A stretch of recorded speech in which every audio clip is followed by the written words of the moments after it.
더마카와 함께 시선집중의 문을 열겠습니다. 어서 오세요. 네, 안녕하세요. 더마카입니다. 바다농부님이 제이비 저 8월 1일부터 일하게 되었어요.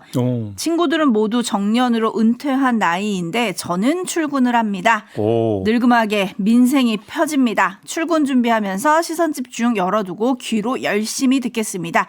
출근 준비에는 역시 시선집중이라고 올려주셨습니다. 아유, 취업하신 거예요? 축하드립니다. 저는 닉네임이 바다농부라 어민이신 줄 그렇게 알고 있었는데. 네, 예전에 그 바다 청소한다고 올려주셨던 그분이거든요. 주민들하고 바다 청소를 한 지인을 기다리고 있다고 했던 그랬죠, 분. 그랬죠. 그렇죠. 맞아요. 저 기억나요. 네, 그분이신데 어디로 출근을 하시는지 궁금하지만 아무튼 예, 축하드립니다. 네, 축하드리겠습니다. 네. 그리고 박하림님, JB의 진행 시원한 건 사실이라 칩시다. 100번 양보해서 그 목소리 시원하다 칩시다. 그런데 듣고 있으면 열오르고 끝내 뒷목을 잡게 하는 건 왜일까요? 그건 세상에 그런 걸 저한테 이러시면 어떡하십니까? 네. 아무튼 저는 6년째 JB 편입니다. 아이고 고맙습니다. 6년째면 계속 함께 오신 거네요. 그러니까 뒷목 잡으면서. 네. 감사합니다. 최강혜님, 네. 여기는 논산훈련소입니다. 처음으로 인사드립니다. 매일매일 아침 루틴 시선집중 청취율 2위 축하합니다 라고 올려주셨는데 저희 집애가 논산훈련소를 거쳐갔는데. 네. 근데 논산훈련소에서 뭐 하시는 분이실까요? 그러니까요. 전 그게 궁금한데. 네. 아무튼 감사합니다. 그리고 예. 청취율 2위, 네, 동시간대 1위 요것도 좀 기억해 주시면 좋을 것 같아요. 네. 그리고 요거까지 소개해 드릴게요. 파란대부님, 오늘이 8월 8일이잖아요. 8이 겹치는 오늘은 8월 8일 섬의 날이래요. 섬의 날. 그냥 날씨가 팔팔 끓는다 해서 8월 8일 아닌가요? 아니요, 섬이요, 섬. 섬. 네, 무한한의 섬에 무한한 가능성이 있다는 뭐 그런 뜻이라고 하는데 마트에서는 포도의 날이라고 하대요. 섬에 가서 포도 먹으면 될까요? 라고 문의를 주셔서 제가 찾아봤더니 또 8월 8일이 이렇게 동그라미가 겹쳐 있는 느낌이잖아요. 네. 포도 알날의 그런 느낌. 귀엽게 동글동글. 그래서 또 포도의 날이라고 하는데 뭐 날이 많네요, 여튼. 저도 한때 그런 꿈을 꾼 적이 있습니다. 지금 이제 섬을 돈 주고 살 수 있는 섬이 좀 있대요. 돈을 많이 벌어서 섬을 하나 사가지고 왕국을 세워서 독립을 선포하는 걸 한번 본 적이 있었습니다. 아, 그럼 제이비가 왕이 되는 건가요? 그렇죠. 아, 네. 거기 백성들은 뒷목을 잡게 되는 건가요? 한 명도 없는 거죠. 네, 박복현님이 또 고양이의 날이기도 합니다라고 올려주셨네요. 아, 세계 고양이의 날이라고 합니다. 8월 오늘이 8일 무슨 기념일이 많네요. 그러네요. 예. 네, 알겠습니다. 이렇게 또 상식 하나 채우면서 제이비타임즈 시작하겠습니다. 오늘 주목할 첫 번째 뉴스 오디오로 먼저 만나보시죠. 김건희 국정농단 특검은 김건희 씨에 대한 구속영장을 법원에 청구했습니다. 특검은 도이치모터스 주가 조작과 명태균 공천 개입, 건진법사 청탁 등의 의혹과 관련된 혐의를 적용한 것으로 알려졌습니다. 죄명은 자본시장과 금융투자업에 관한 법률 위반, 정치자금법 위반, 특정범죄 가중처벌 등에 관한 법률 위반 알선 수재입니다. 특히 김 씨가 조사에서 관련 혐의를 모두 부인했던 만큼 증거 인멸 우려가 크다고 본 것으로 전해졌습니다. 네, 이렇게 청구가 됐고요. 법원은 12일 오전 10시 10분에 구속영장 심사를 하기로 했습니다. 네, 10시 아니고 10시 10분. 그렇습니다. 짚을 점은요? 우선 두 사람의 말을 전해드리겠습니다. 먼저 홍준표 전 대구시장의 말인데요. 어제 잠깐 전해드렸죠. 조국 전 대표의 선례를 따른다면 부부 동시 구속은 자업자득이다. 이렇게 말한 바가 있습니다. 두 번째, 박은정 조국혁신당 의원의 말인데요. 어제 저희 시선집중과 인터뷰에서 비슷한 말을 했는데 들어보시죠. 조국 전 법무부 장관의 수사를 돌아보시면 네네네. 뭐 통상적으로 뭐 부부에 대한 구속이 뭐 그 완전히 이례적이다라고 볼 수는 없기 때문에 네, 뭐 이런 발언에 대한 평가나 해설은 굳이 할 필요가 없을 것 같으니까 생략하고요. 심화 버전의 얘기를 하나 하겠습니다. 제가 하느냐? 아닙니다. 뉴스 채굴꾼이 한다고 합니다. 네, 안녕하세요. 뉴스 채굴꾼 김현욱 작가입니다. 네, 오랜만에 보네요. 아, 네. 네. 그 심화 버전의 교재, 방금 하신 심화 버전의 교재는 네. 바로 이 김건희 씨의 말인데요. 네. 그 유명한 7시간 녹취록에서 김 씨가 이명수 서울의 소리 기자와 했던 얘기 오디오로 잠깐 듣고 오시죠. 가만히 있었으면 죽었구냥. 정경심도 그냥 좀 가만히 있고 좀 이렇게 그냥 이렇게 구속 안 되고 좀 이렇게 넘어갈 수 있었거든. 네. 그 조용히만 좀 넘어가면 그렇게 하려고 했는데. 네.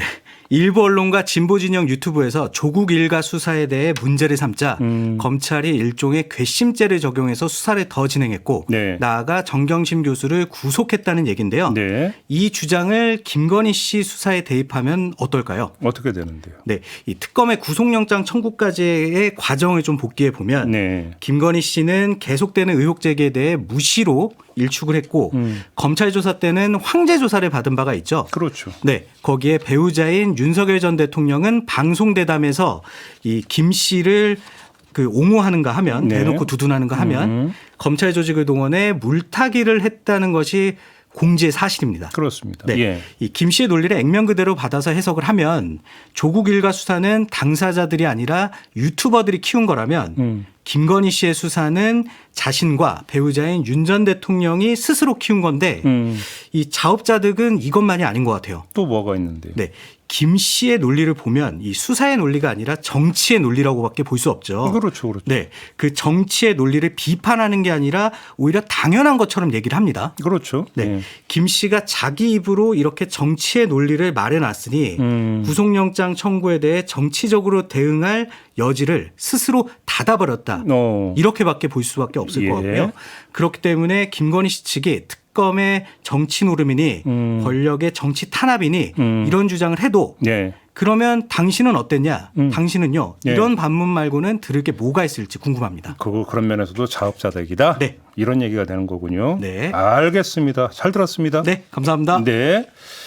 자, 뉴스 채굴꾼이 김건희 씨의 자업자득에 대해서 이렇게 짚어줬는데요. 저도 하나 추가를 하겠습니다. 어떤 걸까요?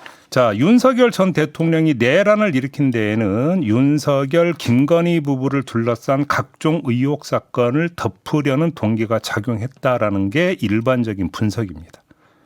자, 이 지점에서 한번 비교를 해봅시다. 김영삼 대통령, 김대중 대통령 두 대통령 모두 재임 기간에 자녀 의혹이 불거졌었고요. 결국 그 자녀들은 사법 처리를 받았습니다. 그 과정에서 두 대통령은 수사도 사법 처리도 막지 않았습니다. 그 결과 자녀 스캔들은 오점으로 남아있지만 대통령의 임기를 채웠고 재임 중 공과에 대해서는 객관적 평가를 받고 있습니다. 반면에 윤석열 전 대통령은 어땠습니까? 한사코 특검을 거부했고 검찰 수사를 막으려 했고 이걸로도 모자라서 아예 내란을 일으켜서 권력 보존을 영구화하려고 했던 거 아닙니까? 하지만 그 결과는 두 부부의 사법 처리를 2년 앞당기는 이런 결과를 빚은 거고요. 권력의 몰락도 2년 앞당겨 버렸습니다. 헌정사상 최초라는 여러 가지 기록의 당사자가 돼야 할 운명에 처해 있습니다. 부정한 그리고 불이한 탐욕이 가져온 자업자득이다.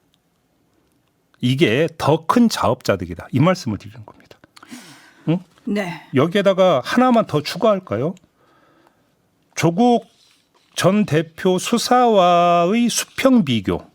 엄밀하게 얘기하면 이것도 성립되지 않는다고 보는데요. 조국 전 대표와 정경심 교수가 사면 대상에 포함됐다는 소식이 어제 저녁부터 쭉 지금 보도를 타고 있습니다. 자, 만약 사면을 받는다면 처지는 완전히 갈려버립니다. 조국 부부는 나오고 윤석열 부부는 들어간다.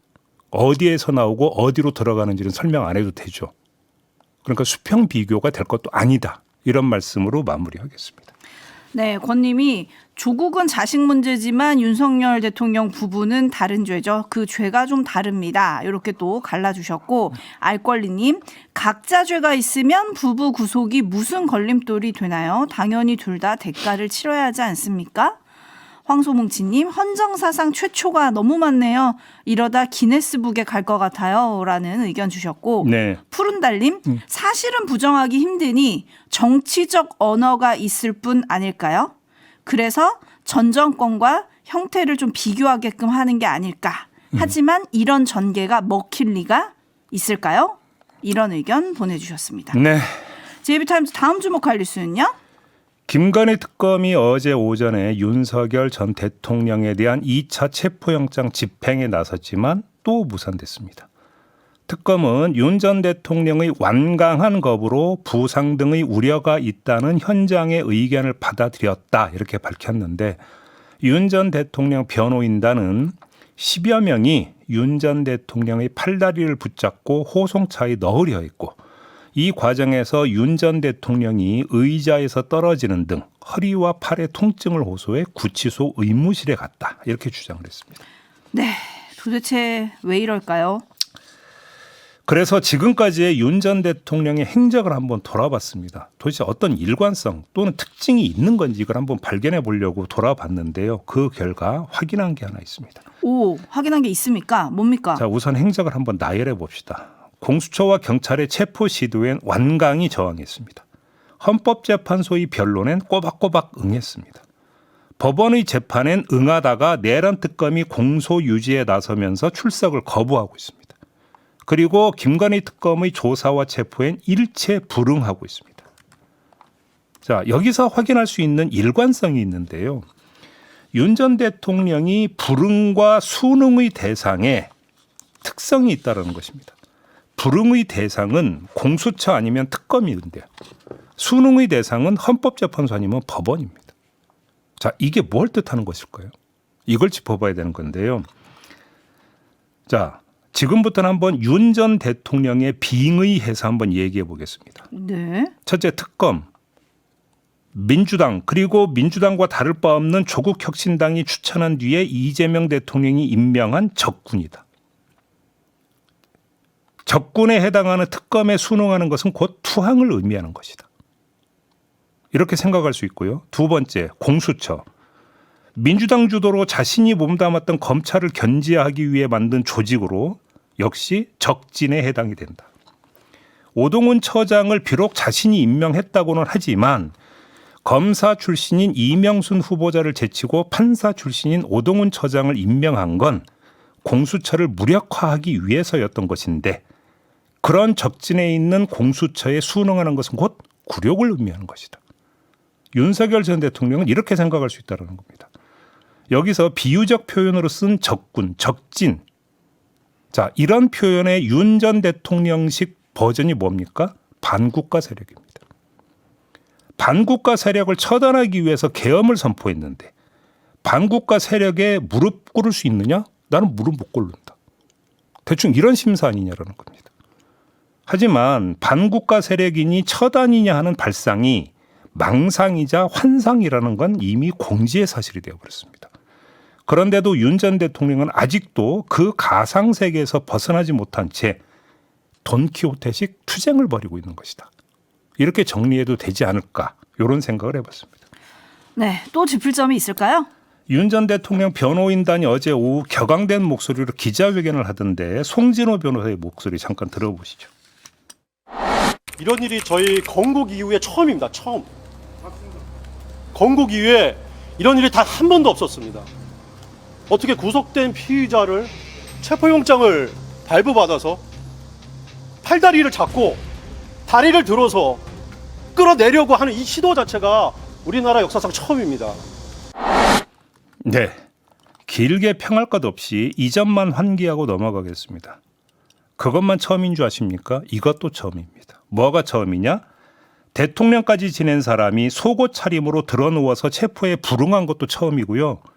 검찰총장까지 지낸 사람이 영장 집행을 온몸으로 맞서면서 불응한 것도 처음입니다. 송호진 변호사가 말한 그 처음은 다른 처음의 결과일 뿐이다. 이런 말씀을 드리는 겁니다. 네, 송호진 변호사 아니고 송진호 변호사. 참 송진호 변호사요. 죄송합니다. 네, 이름 정정해 드리고 7767님. 으이그 내가 가서 끌어내고 싶네. 라고 올려주셨고요. 네. 떠돌이헌터님 의자에 앉아서 가마 타는 마음으로 그냥 나오시지. 또 상상이 되잖아요. 반항하는 모습. 이라고 해주셨고 로라님 등 여러분들은 제 입이 근데 감옥에 의자가 왜 있습니까? 그러게요. 근데 아마 이제 방이 좀 달랐을 수도 있는 거 아니겠습니까? 변호사 뭐 그 만난다 이런 이야기가 있었으니까. 네. 네, 그리고 완타치님 그냥 1차부터 CCTV 깝시다. 어찌 나오나 보고 싶습니다. 라고 올려주셨고 마징가님 1차 실패, 2차도 실패 순순히 나올 거라 생각한 건 아니잖아요. 네. 그냥 기소하는 방법도 검토해야 하는 거 아닌가요? 그러니까요. 라는 의견 보내주셨고요. 뭐 특검이 조사 없이 기소하는 방법도 지금 생각하고 있는 것 같더라고요. 그렇죠? 그렇습니다. 어떻게 나올지 지켜보겠습니다. 네. JB타임즈 다음 주목할 뉴스는 어떤 걸까요? 신천지 총회장인 이만희 씨가 횡령죄로 기소돼서 2022년 8월 징역 3년에 집행유예 5년 여기에다가 준법교육 60시간을 선고를 받았습니다. 그 뒤에 건강이 안 좋다는 이유로 교육받는 걸 미루다가 2023년 7월에 법무부로부터 교육받으라는 통지를 받았다고 합니다. 근데 또다시 미뤄달라고 요청을 했다고 그래요. 그런데 이 요청을 한 다음 날 대통령실 법률비서관실의 행정관이 법무부 기획검사실에 연락을 해서 교육이 연기됐던 사유와 앞으로 집행계획을 보고하라 이렇게 요구를 했다고 합니다. 그리고 대통령실이 연락한 지 닷새 뒤에 이만희 씨는 온열 질환을 이유로 입원을 했고 그 즈음에 대통령실은 또다시 법무부에 연락을 해서 연기가 가능한 상황이냐라고 물었다고 합니다. 당시 대통령실 법률비서관은 주진우 현 국민의힘 의원인데요. 자, 한 사람의 준법교육 문제에 대해서 대통령실 법률비서관실이 관심을 가져야 될 이유가 도대체 어디에 있는 겁니까? 관심을 갖는 수준이 아니라 꼬치꼬치 캐물어야 되는 이유가 어디에 있는 겁니까? 자, 이 대목에서 다시 환기되는 기억이 있지 않습니까? 그게 뭡니까? 홍준표 전 대구시장이 이만희 씨로부터 직접 들었다라는 얘기 기억하십니까? 그죠? 신천지 신도들이 대거 국민의힘에 입당했다. 이만희 씨로부터 직접 들었다 이렇게 주장한 바가 있지 않습니까? 연관성이 있는지 없는지 캐야 되는 거 아니겠습니까? 자, 이게 첫 번째 소식이고요. 또 하나 전해드릴 소식이 있습니다. 지난 7월 22일에 있었던 일인데요. 한 택배 기사가 권성동 국민의힘 의원에게 보내는 물품을 전달하기 위해서 전화를 걸었습니다. 보면 이제 그 택배 거기에 이제 붙어 있는 거 있지 않습니까? 그렇죠. 전화번호가 써 있죠. 근데 전화 수신인은 권성동 의원이 아니라 권성동 의원의 보좌관이었다고 하는데, 요 통화 내용. 직접 들어보는 게 나을 것 같아요. 네, 그 뒤에 있었던 일을 잠깐 들어보시죠. 권성동 의원님한테 이렇게 보내시는 지금 가지고 가고 있거든요. 경비실에 제가 맡기시면 들어가다가 제가 찾아서 전해드릴게요. 네네, 알겠습니다. 그런데 이날 저녁 8시쯤 A씨는 갑작스러운 전화 한 통을 받습니다. 아까 전화 통화했던 저 권성동 의원 비서인데요. 네? 권성동 의원님 비서인데요. 예, 보좌관님, 네. 저기 조사받고 나오신 의원님이 좀 통화 좀 하셨으면 하시는데요. 저고요? 아니, 저기 윤 본부장님하고. 잘못 건 전화였습니다. 그러면 이따 통화. 저는 배송기사인데요. 예, 죄송합니다. 예. 네, 이게 어제 JTBC에서 보도한 내용이거든요. 네. 그러니까 저녁에 권성동 의원의 보좌관이 헷갈려가지고 택배 기사에게 전화를 한 건데 사실은 전화를 하려고 했던 대상은 누구라는 겁니까? 윤모 전 통일교 세계본부장이라는 겁니다. 자, 확인이 필요한데요. 윤 전 본부장의 측근이 그날 그날 오후 1시쯤에 보좌진으로부터 전화가 와서 30초쯤 통화한 것은 맞다고 JTBC 기자한테 인정을 했다고 합니다. 권성동 의원은 어제 저녁에 사실 무근이라고 또 주장하는 입장을 내기는 했습니다. 아무튼 근데 측근은 전화 통화한 적은 있다고 또 인정을 했다고 하는데요. 자, 그러면 전화를 해서 도대체 무슨 얘기를 나누고 싶었던 걸까가 궁금해지는 거 아니겠습니까? 근데 이 일이 있었던 7월 22일이 무슨 날이었느냐? 윤 전 본부장이 처음으로 특검에 출석해서 조사받은 날이었다고 합니다. 혹시 그래서 끝나면 통화하자 이렇게 얘기를 한 거죠. 네, 이게 궁금해서 전화했던 것이냐? 이게 지금 관심의 초점이 되는 것 아니겠습니까? 네. 그리고 권성동 보좌진으로부터 지금 윤모 전 통일교 세계본부장 측근이 통화를 받았다. 이걸 인정을 한 거고 지난달 25일 윤 전 본부장에 대한 구속영장이 청구된 뒤에도 권 의원 보좌진과 이 측근이 또 통화를 했다. 이런 내용까지 지금 나왔습니다. 네. 마무리해야 되겠네요. 더마카 수고하셨습니다. 고맙습니다.